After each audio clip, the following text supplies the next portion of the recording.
that on the 9th of May, Vice President J.D. Vance called the Prime Minister, warning of a massive Pakistani attack in the next few hours. Prime Minister, in his response, made it very clear that if such an attack happens, it would meet with an appropriate response from our side. Now, sir, that attack took place and was foiled by our armed forces, and I think the House should collectively appreciate the performance of the armed forces in foiling what was a massive attack on the 9th and 10th, the 9th, 10th of May. Now, our response, which the Prime Minister promised, was delivered, and it was delivered with devastating effect. I don't have to say anything. Every member has seen satellite pictures of Pakistani airfields. You can see from the state of those airfields, which shown by the pictures, what was our answer. Now, on the 10th of May, we received phone calls sharing the impression of other countries that Pakistan was ready to cease the fighting. Our position was, if Pakistan was ready, we needed to get this as a request from the Pakistani side through the DGMO channel. That is exactly how that request came. Now, I want to make two things very clear, sir. One, at no stage in any conversation with the United States was there any linkage with trade and what was going on. Secondly, there was, please listen. Secondly, there was no call between the Prime Minister and President Trump from the 22nd of April, when President Trump called up to convey his sympathy, and the 17th of June, when he called up Prime Minister in Canada to explain why he could not meet. So I would again, मैं इसको दोहराता हूँ, 22 अप्रैल से 17 जून तक। माननीय अध्यक्ष जी, मेरी एक बात की आपत्ति है, भारत देश का शपथ लिया हुआ विदेश मंत्री यहाँ स्टेटमेंट कर रहा है, उस पर भरोसा नहीं है, उनको किसी और देश पर भरोसा है। मैं समझ सकता हूं उनकी पार्टी में विदेश का महत्व क्या है, मगर इसका मतलब ये तो नहीं है पार्टी की सारी चीजें यहां सदन में आकर थोपे। भारत के विदेश मंत्री पर भरोसा नहीं करोगे? ओथ लिया हुआ व्यक्ति यहां पर बोल रहा है, ही इज रिस्पॉन्सिबल। माननीय अध्यक्ष जी, इसीलिए ये वहां बैठे हैं और 20 साल तक वहीं बैठने वाले हैं।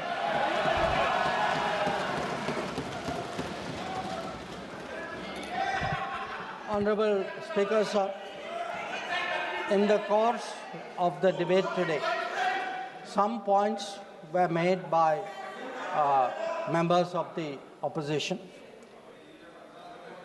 I would like to respond to some of them. We were asked, why did you stop at this time? Why did you not go further? Please see who's asking this question. This question is being asked by people who, after 26/11, felt that the best action was inaction. Now, I would like, sir, to read out, because one member said, nowadays BJP members like reading from books. You get the truth in books. Sometimes you don't like what we read in books. So let me read out, sir, two excerpts from a book by the National Security Advisor of the UPA government. After 26/11, a chapter, this is a book called Choices. He says, on sober reflection and in hindsight, I now believe the decision not to retaliate militarily, but to concentrate on diplomatic, covert, and other means was the right one for that time and place. This is what he says. But did he even do that? Because 26/11 happened in November of 2008. What was the reaction? The reaction was Sharm el-Sheikh. Was that diplomatic? Was it covert? Was it military? Now, what did Sharm el-Sheikh do? In Sharm el-Sheikh, the then government and the Pakistani Prime Minister agreed terrorism is a main threat to both countries.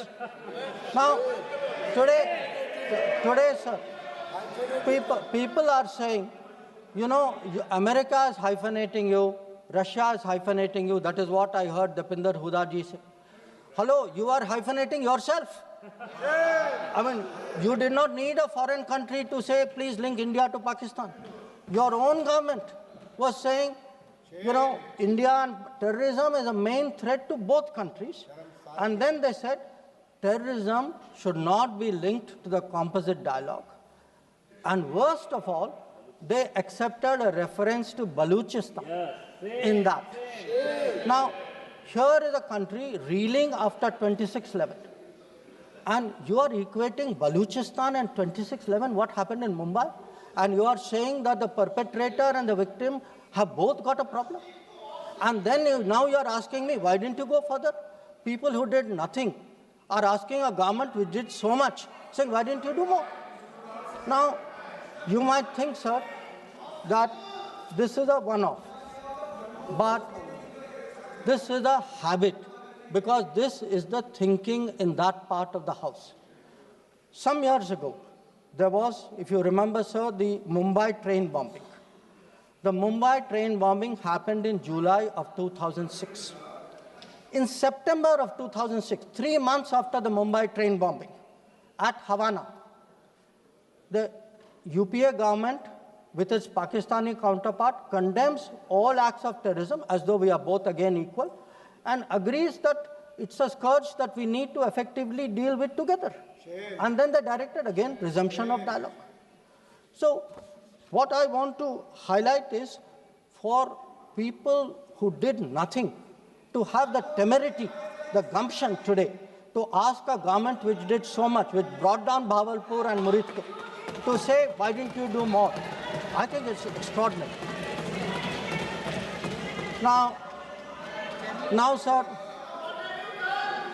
we also heard from one of the early speakers saying we are now facing a two-front, and that the leader of opposition has been warning us about two-front.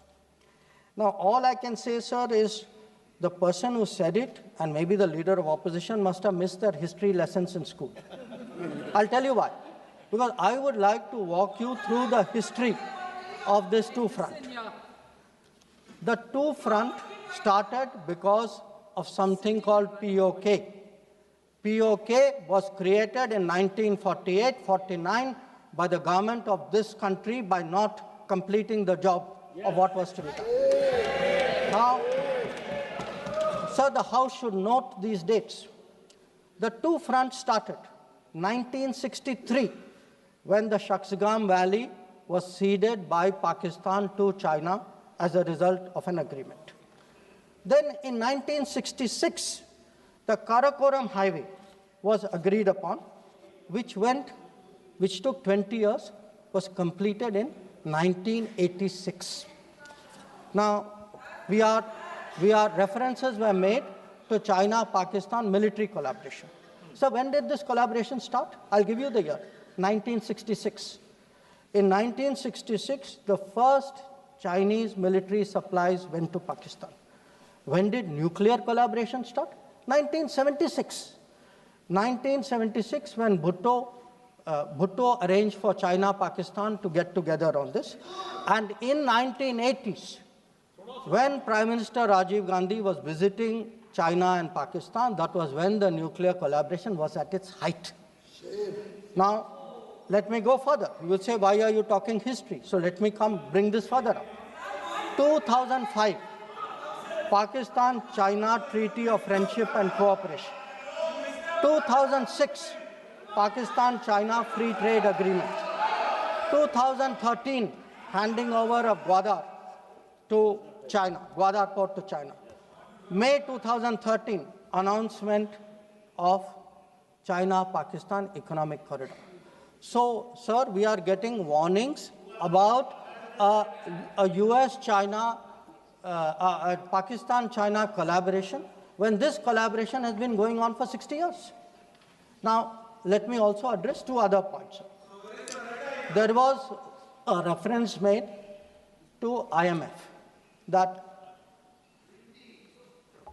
why did you not stop? Why did you not stop? आपने सवाल उठाया तो जवाब भी सुनना पड़ेगा. आपने उठाया ना, आपके उपनेता ने उठाया, आपने सुनो जवाब. अब जैसे सवाल करोगे वैसे जवाब सुनने पड़ेंगे. Sir, the IMF loan which was given was approved in September 2024. It was an extended fund facility of $7 billion. Now, sir, the House should know, Pakistan is a serial borrower from the IMF. I think 16 or 17 times they have taken IMF package. Now, very interesting comparison, sir. In 2008, Pakistan got a standby arrangement of $9.70 billion. In 2013, it got another one of $5.9 billion. So the very people who are concerned today at a 7 billion package should remember a 15 billion package went through for Pakistan during that tenure. Now, reference was made, sir, to FATF.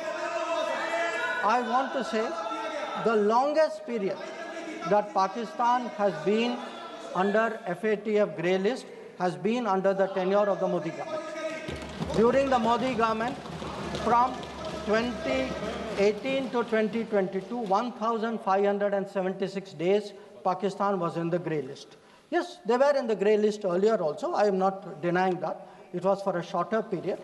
But I again want the House to appreciate that the FATF meeting in May 2025 has kept Pakistan in the enhanced follow-up category, recognizing that the compliance of Pakistan is only partial. Now, sir, so much for Pakistan. Some members also raised issues pertaining to China. So I would like to spend a few minutes on that. So I would first like the House to appreciate, because today we are getting these lectures saying China is a great danger, China, Pakistan are together, we are warning you. So what does the Congress party really think about China? Don't go by what they say. Let us see what they did. In 2005, China was designated as a strategic partner during Prime Minister Wen Jiabao's visit to India. Strategic partner. And there is a concept, very famous concept called Chindia, sir, a belief that China and India have common interest. And the main proponent of Chindia is the party spokesman of the people opposite. Now, some mention was made about visits, including my visit. Yes, I went to China. I went to China to make our position very clear about de-escalation, about trade restrictions, and about terrorism. I did not go to China for the Olympics. I did not go to China for secret agreements. I did not go.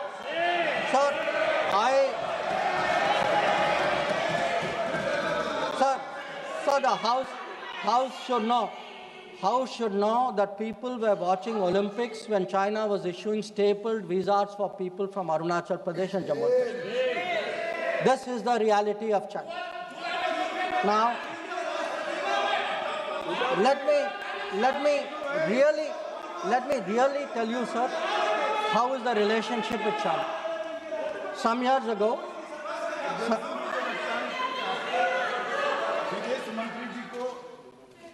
संरक्षण देना चाहिए. उनके speaker जब बोल रहे थे, हम पूरे धैर्य से सुने. मैं बताऊंगा कितनी असत्य बातें बोली गई कल, परंतु फिर भी असत्य को भी हम हलाहल समझकर पी गए. अब ये सत्य भी नहीं सुन पाते हैं.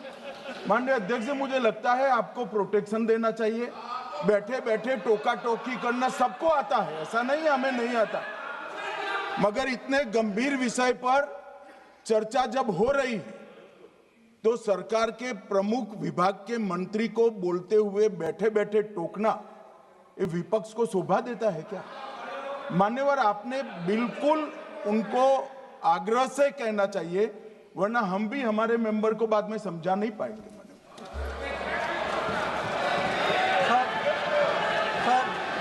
We heard today a lot about what was supposed to be the thinking. बैठे बैठे, आपको इजाजत नहीं, बैठे बैठे। Sir, we heard about warnings about China, cautions about China. You know, China is planning this, China is planning that. But sir, I want to remind this House, Doklam crisis was on. The leader of opposition decided to get a briefing from whom? Not from the government, not from the emir, from the Chinese ambassador. He took his briefing from the Chinese ambassador when our military was confronting the Chinese military in Doklam. So I want to say that I want to say, and this is the political thinking. Let me, sir, give you the economic thinking. Rahul Gandhi In 2006, the UPA government. Please बैठे बैठे टिप्पणी मत कीजिए, आप बहुत कर रहे हो, नहीं गलत है, बैठिए बैठे बैठे टिप्पणी मत कीजिए। Sir, in 2006, because I want to illustrate my points with facts. I spoke about political facts, I spoke about border facts. Let me give you an economic fact. What is the economic thinking of the Congress party about China? In 2006, the Congress party agreed to do a regional trading arrangement with China. It was finalized during the visit of President Hu Jintao. A task force was appointed. The task force gave a positive recommendation. Through the efforts of various people, this did not happen. Let me give you the technology side. The very people today who are cautioning us on China are the people who allowed 3G and 4G to come from China. It is this government which made sure there was a made in India 5G. And finally, sir, we keep speaking about the border. The border, if today, whether it is the border with Pakistan, whether it is the border with China or any other border, if our military is today able to stand its ground, the kind of massive deployment that we saw on the China border after 2020, it is because our border infrastructure budget has gone up 4 times. Our tunneling, our road building, our bridging has doubled or tripled. And this is a far cry from the period when the thinking was, let's not develop the border because then the Chinese cannot come there. We had 60 years of neglect of the border. Today, in the last 10 years, that neglect has been reversed. There is still a lot of work to be done. So I think people need to understand. And it's not just in India, sir. We have just come back from Maldives. When I hear comments about foreign policy, yesterday, day before yesterday, the Prime Minister was the guest of honor at the Independence Day of Maldives. This is the country which during their time forced an Indian company to leave an airport.